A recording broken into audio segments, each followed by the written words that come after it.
Salut les loulous pour un nouveau tuto sur Windows 10. Ce soir, parce que c'est le soir, ça se voit pas forcément à l'écran, mais on est le soir chez moi.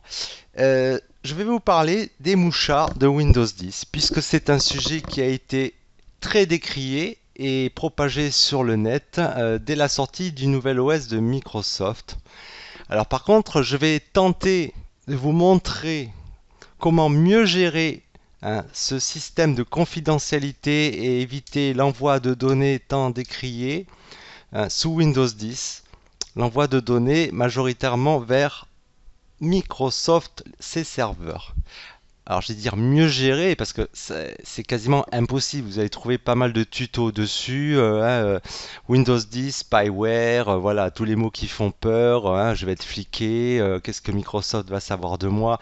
Alors après, sachez que bon, à l'heure actuelle, il y a plus de 75 millions de bécanes sous Windows 10 de par le monde.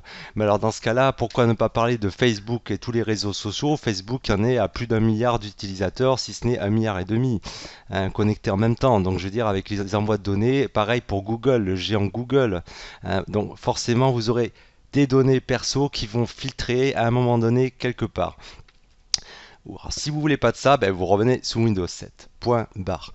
Parce que Windows 10, effectivement, l'intérêt, alors ça, c'est pas de bloquer tout de Windows 10, notamment les updates, parce que l'intérêt de Windows 10, si on l'adopte, c'est d'avoir un système qui est ouvert aux mises à jour et qui n'est pas du tout fermé.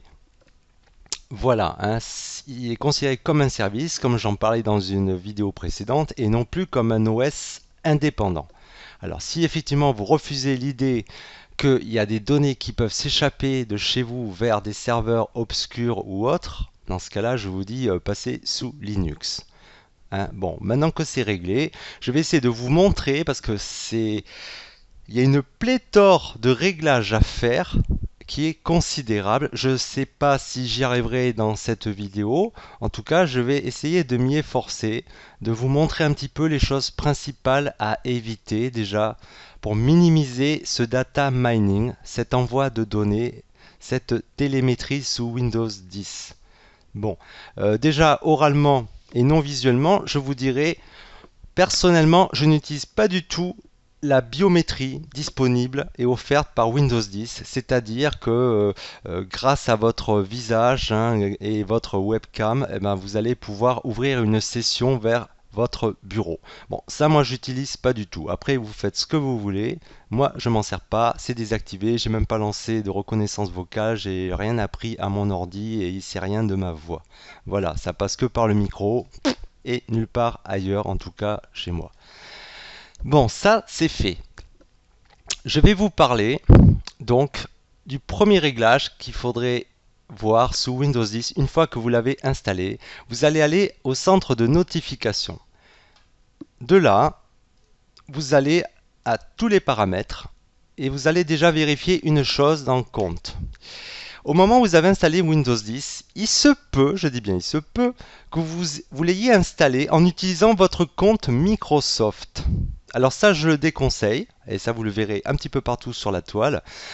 Je vous conseille de vous créer un compte local, ici là, compte local administrateur.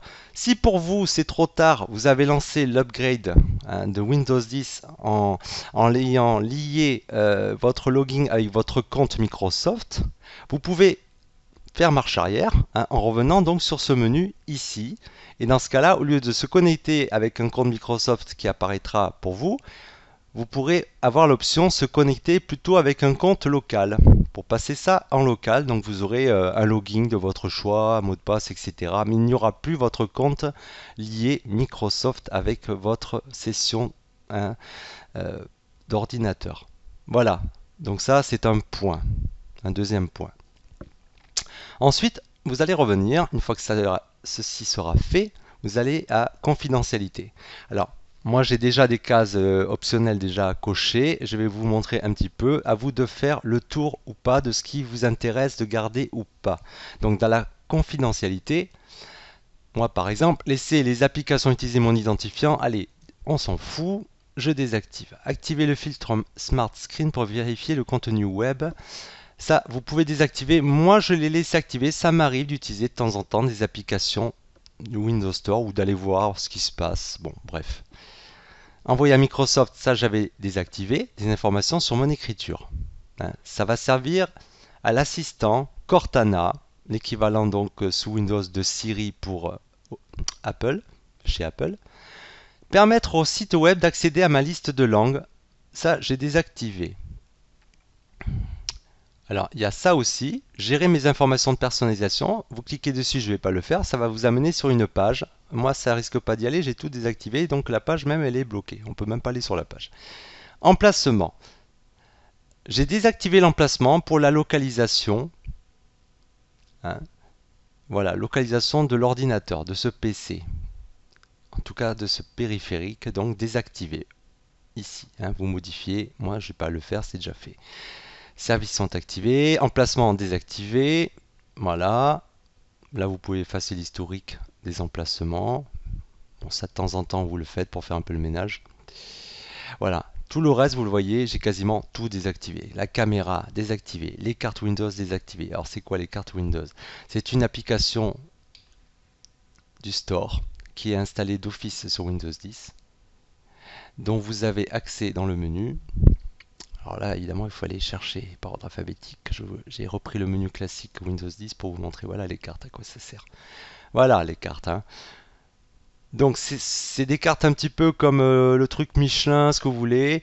Voilà, ça va vous afficher des favoris, des itinéraires et aussi les endroits qui sont le plus près de vous. Donc si vous avez activé votre localisation, bah, ça va vous donner des réponses automatiquement par rapport à l'endroit où vous êtes situé. Moi, ça ne me situera pas, donc voilà, ça me situe n'importe où. Donc c'est désactivé. Ça, c'est désactivé. MSN Météo, rechercher, désactivé. Voilà, appareil photo désactivé, microphone désactivé, ok, voix et entrée, voilà, ça c'est un rapport avec Cortana, l'assistant vocal qui au fur et à mesure que vous lui rentrerez des données apprendra à vous connaître, entre guillemets, et pour vous proposer les meilleures réponses possibles et le plus proche de vos goûts hein, et de vos habitudes, donc j'ai pas envie qu'elle me connaisse. Informations sur le compte, désactivé.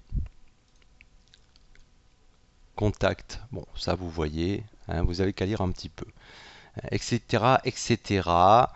Radio c'est tout ce qui est Bluetooth hein, pour communiquer entre les périphériques, tout ça, etc. etc. Bon, ça c'est un point. Ensuite, je vais vous montrer, voilà, Cortana. On va revenir sur le menu classique, voilà, Cortana. Alors voilà, Cortana, l'assistant vocal. Donc effectivement, tout ce qui sera recherche sur l'ordinateur se fera aussi éventuellement sur le web. Donc par ce biais-là, évidemment, vous risquez de laisser des traces, d'envoyer des données. Donc Cortana, ben, on va la désactiver dans Paramètres, ici, le bouton de deuxième icône à la verticale. Voilà, activé. Voilà, été désactivé, moi. Voilà, rechercher en ligne et inclure un résultat web, vous pouvez désactiver. Voilà. Alors, pour compléter ça, sachez qu'il existe une manipulation dans la base de registre. Voilà, sous forme de branches à fusionner. La première que je vous montre, c'est remettre Cortana ou le supprimer Cortana, pardon. Ouais, alors Cortana c'est en anglais, hein, sinon c'est Cortana. Voilà. Donc je vous conseille, si vous voulez aller toujours dans le même sens, hein, au niveau d'envoi de données, et que vous ne voulez pas utiliser Cortana, de fusionner la branche, donc supprimer Cortana. Voilà. On fusionne la branche de registre. Voilà. Donc il y a une deuxième branche qui, si vous voulez réactiver Cortana, hein, vous la fusionnerez pour revenir en arrière et utiliser Cortana et toutes ses fonctionnalités. Voilà. Donc on en a fini avec Cortana. Ça y est, c'est terminé Cortana, la télémétrie.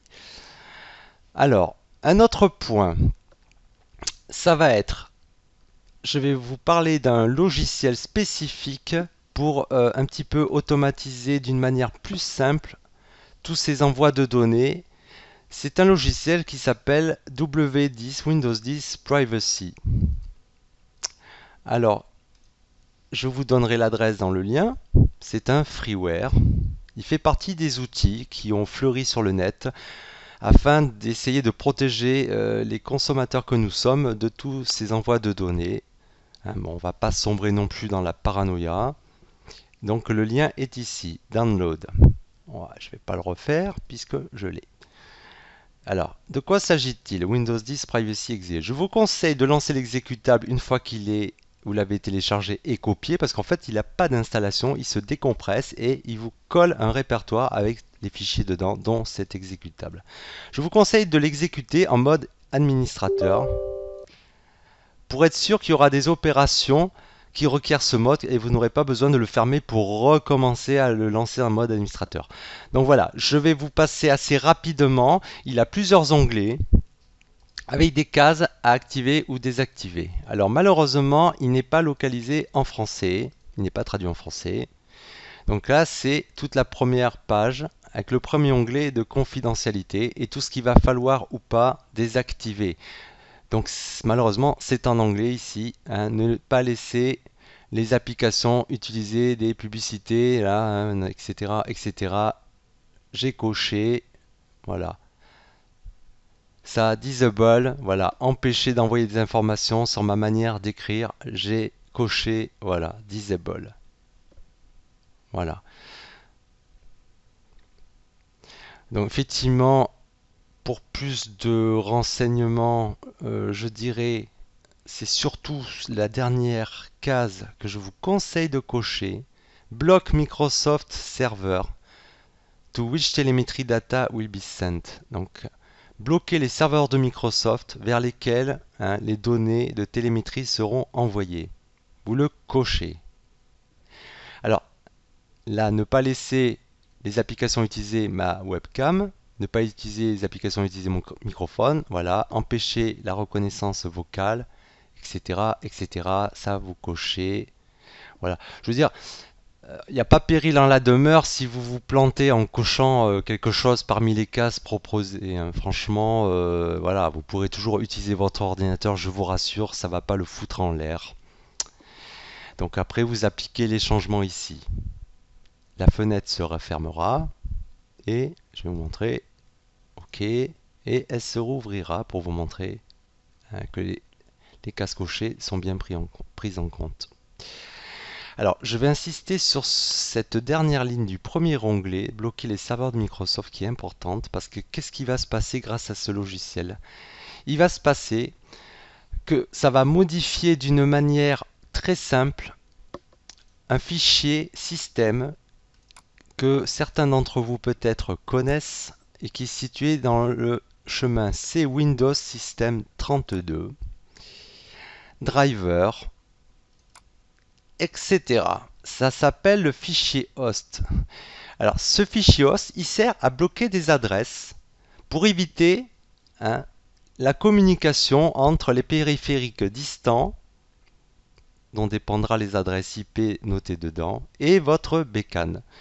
Alors qu'a fait Windows 10 Privacy en cochant ça et en acceptant les changements? Et bien en fait, voilà ce qu'il vous a fait. Je vous montre un extrait de mon fichier host que j'ai copié. Voilà. Et bien en fait, il vous a rajouté toutes ces entrées. C'est-à-dire que voilà, il va bloquer les sorties de vos données. Il va empêcher votre ordinateur d'aller sur ces sites-là, envoyer des données qui seront recueillies, etc., etc. Alors on voit bien qu'il y a du Microsoft dans l'air. Microsoft. Alors ça, j'avoue qu'il me fait rire celui-là. Hein. choicemicrosoft.com.nsa. Alors NSA étant les services de renseignement américains, ça fait des petits frissons dans le dos. Hein. NSA. Alors après, est-ce que c'est NSATC? On ne sait pas ce que c'est NSA. Bon, moi NSA, je sais pas. Voilà, bref. Donc voilà, vous voyez que tout cela, ces entrées ont été générées avec le logiciel Windows 10 Privacy. Télémétrie, voilà, il y en a des putains de serveurs. Ok, donc voilà ce qu'il va vous faire. Au moins, vous n'aurez pas à le faire à la main. Voilà, je vous mettrai un lien complémentaire, puisqu'en fait, il y a d'autres adresses IP qui ont été rajoutées au travers de diverses sources complémentaires concernant des sites suspects, hein, ou des adresses IP suspectes de collecter vos données. Voilà, donc ça, vous pourrez les rajouter manuellement sur le fichier host caché dans le chemin. C'est Windows, Système 32, Drivers, etc. le sous-répertoire. Voilà. Alors pour modifier le fichier host, je vous conseille quand même d'ouvrir le bloc-notes. Si j'arrive à le retrouver, évidemment.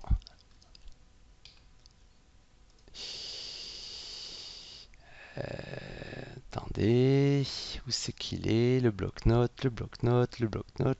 J'arrive pas à le trouver, excusez-moi, c'est la panique. C'est un peu pénible. Bon, je sais pas où il est. Ah si, il est là, voilà. Et de l'exécuter en mode administrateur. Voilà. Et à partir de là, vous irez ouvrir le fichier host. Je ne vous refais pas la manip dans ces Windows, système, etc. Voilà. Parce que c'est un fichier qui est extrêmement protégé.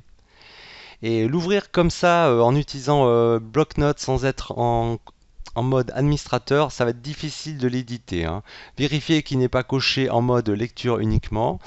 Voilà, hein, c'est un format qui est propriétaire, qui est difficilement éditable si on ne prend pas ce genre de précautions et de paramètres en compte avant de s'y atteler. On a vu donc Cortana la télémétrie, le fichier host à travers Windows 10 Privacy Exe. Alors, je vais vous montrer aussi qu'il faudrait désactiver,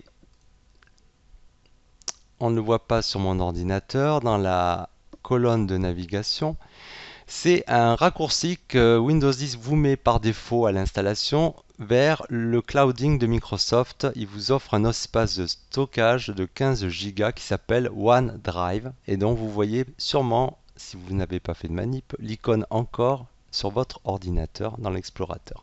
Il est dessous accès rapide. Et moi, je m'en suis débarrassé parce que c'est pareil, on ne sait pas trop ce qu'il pourrait en résulter comme conséquence, hein, que vous sauvegardiez des données sur le clouding de Microsoft. Donc bon, beaucoup, hein, vous proposent de virer OneDrive. Alors OneDrive, on va aller ici. Je vous laisserai l'adresse, pareil. C'est très facile à faire. Vous avez ce site qui vous propose toute une série de commandes. Donc ce que vous irez faire, c'est vous allez copier, voilà, toutes les lignes ici. Je vais jeter ça à la poubelle pour l'instant, parce que je l'avais préparé. Vous allez créer un nouveau fichier texte. Voilà. Vous l'ouvrez, vous collez le contenu de la page web que vous avez copié et vous allez enregistrer le document. Ensuite, il ne vous restera plus qu'à renommer l'extension .txt de la fin en .cmd, commande. Voilà, ça va vous donner une sorte de fichier BAT. C'est même plus une sorte, parce que CMD, c'est du BAT en fait, hein, c'est des fichiers .bat. Voilà, donc en fait, c'est un script. Et ce script, vous l'exécutez en administrateur. Voilà, et il s'est déclenché de façon transparente. Vous n'avez même pas eu le temps de voir l'opération. Et en fait, il a exécuté toutes les commandes contenues dans le script. Voilà, et ça va vous virer OneDrive et vous l'aurez plus de manière visible ni accessible, puisqu'en fait, il le désinstalle carrément. Parce que l'opération est un petit peu plus ardue sans ce fichier BAT. Je vais continuer une fois que vous aurez effectué ça et qu'on a vu ça. Alors, par contre, là, ça commence un petit peu à se corser. Pour essayer encore d'éliminer des données qui pourraient être envoyées, il va falloir s'occuper de ça. Voilà. Donc, je l'ai marqué. Je vous ferai un zoom dessus. Voilà. Il va falloir lancer une invite de commande en mode administrateur et copier les lignes suivantes dessus. Donc, on va copier ces lignes. Copier. Alors, la commande administrateur, il y a deux modes de commande. Il y a la commande invite de commande, que vous connaissez bien. Et après, il y a une autre commande beaucoup plus puissante qui s'appelle Windows PowerShell. Bon, vous pouvez le faire, à mon avis, sous les deux logiciels, les deux applis. Par sécurité, bon, moi je le ferai sous les deux, à la fois sous l'invite de commande et aussi sous Windows PowerShell. Alors, vous allez coller la commande. Vous voyez, donc ça il n'a pas trouvé. Alors soit c'est parce que je l'ai déjà installé, il ne trouve pas. Il s'agit de désactiver deux services qui existent d'une manière invisible, en arrière-tâche, en arrière-fond. C'est le service de suivi de diagnostic qui s'appelle DiagTrack et un autre service au nom beaucoup plus obscur, mais qui apparemment est à éliminer aussi, DMW App-Push Service. Ouais, je parle d'un nom. Voilà. Donc je vais coller ici aussi. Voilà. Alors voilà, moi j'ai des messages d'erreur parce que j'ai déjà effectué l'opération. Il s'agit de stopper les deux services et aussi de les virer de votre système. Voilà. En fait, ça revient à faire un petit peu ce genre d'opération que je vais vous montrer. C'est comme si vous faisiez manuellement dans le menu exécuter, vous tapez service au pluriel .msc, vous lancez ça. Voilà. Et là, vous avez tous les services de Windows qui sont lancés ou désactivés. Voilà, c'est toute la liste de ce qui peut se lancer et avoir démarré au moment du démarrage de votre ordinateur. Voilà, il y a des choses qui se lancent d'une manière automatique que vous ne voyez pas. En arrière-fond, voilà, mise à jour de Windows. Là, la mienne est en manuel. La recherche de Windows que j'ai désactivée, je m'en sers pas, c'est avec Cortana, etc., etc.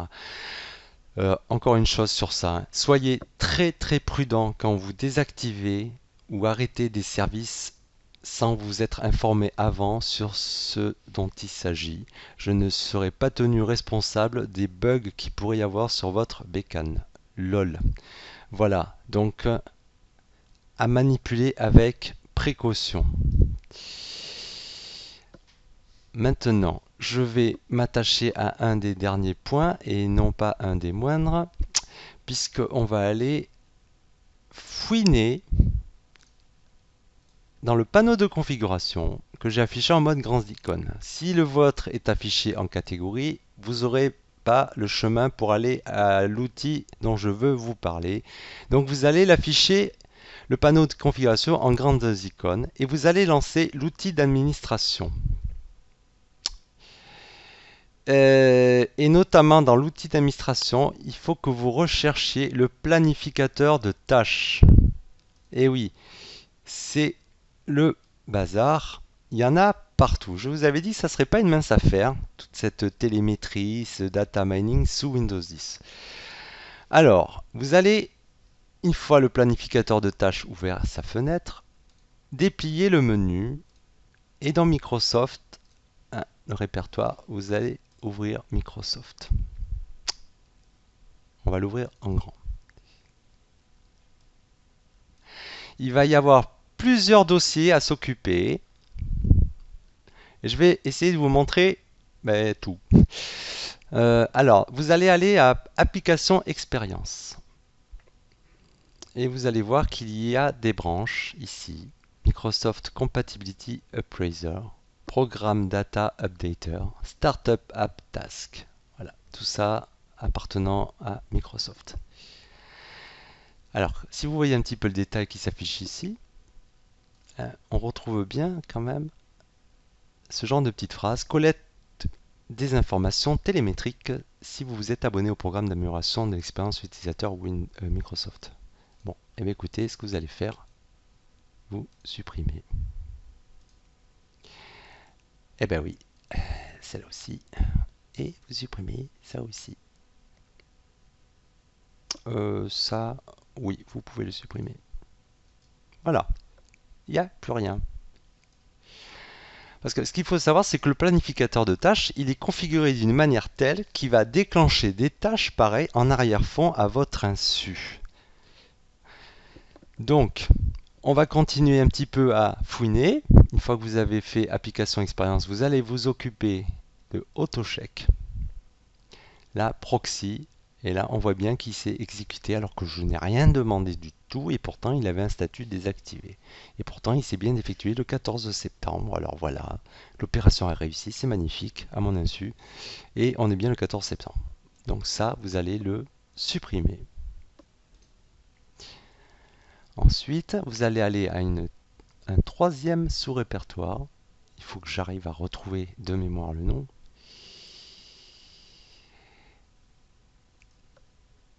Voilà, c'est disque diagnostic. On va élargir un petit peu parce qu'en fait, vous n'allez pas tout supprimer dessus. Vous allez supprimer uniquement le Microsoft Windows Disk Diagnostic Data Collector. Voilà, dont la description est la suivante, surlignée. Ça, vous y touchez pas. Donc vous supprimez celui-là. Voilà. On continue. Il faut aller dans maintenance maintenant. Voilà.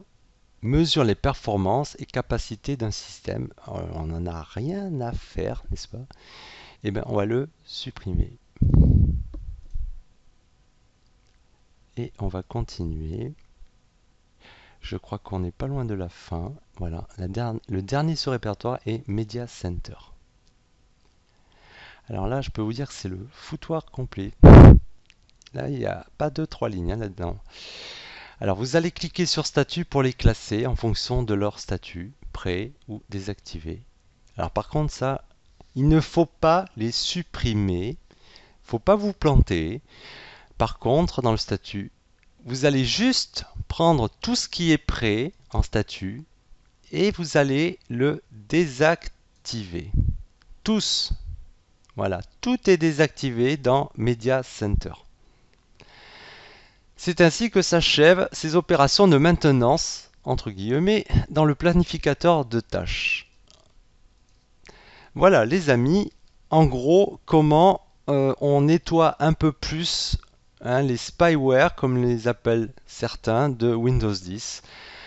Je vous rappellerai que malgré toutes ces précautions, vous ne serez pas à 100% certain, et ça je le dis d'une manière vraiment 100% sûre, d'échapper à ce data mining, étant donné que votre système sera amené à télécharger des mises à jour Windows. Donc qui sait ce qu'on nous mijote derrière le dos, voilà tous les paramètres, mise à jour sécurité, voilà, effectivement ça se met à jour tout le temps. Alors vous pourrez trouver sur le net en fouinant, il y a des possibilités de désactiver les mises à jour, notamment je vous l'ai montré vite fait par les services. Dernière ligne, ici, non avant-dernière, Microsoft Windows Update. Vous pouvez désactiver. Alors personnellement, je préfère rester en manuel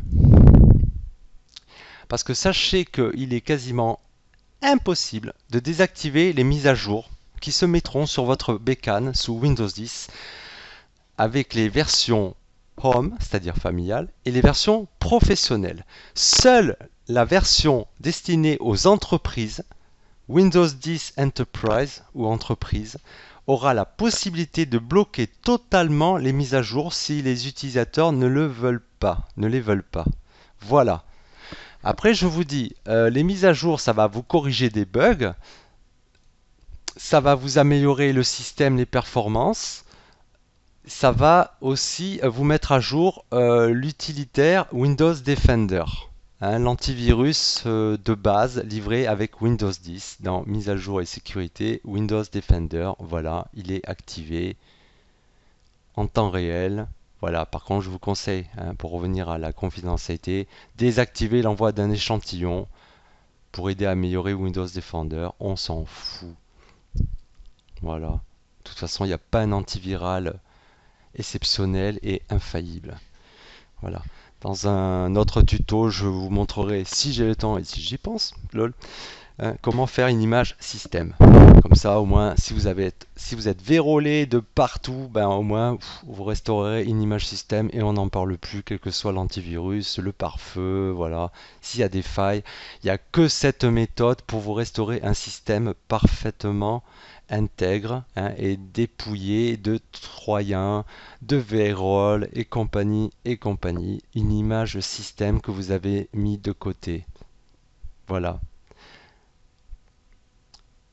Vous pouvez toujours utiliser la sauvegarde restauration, hein, créer un instantané de cliché de sauvegarde antérieur avant une installation, dans Windows bien sûr, mais je vous dis, rien n'est infaillible et ça ne remplace pas du tout une image système. Voilà les loulous. Sur ce, je vous dis à une prochaine et portez-vous bien. Ciao ciao et faites-vous pas chier. Ciao ciao.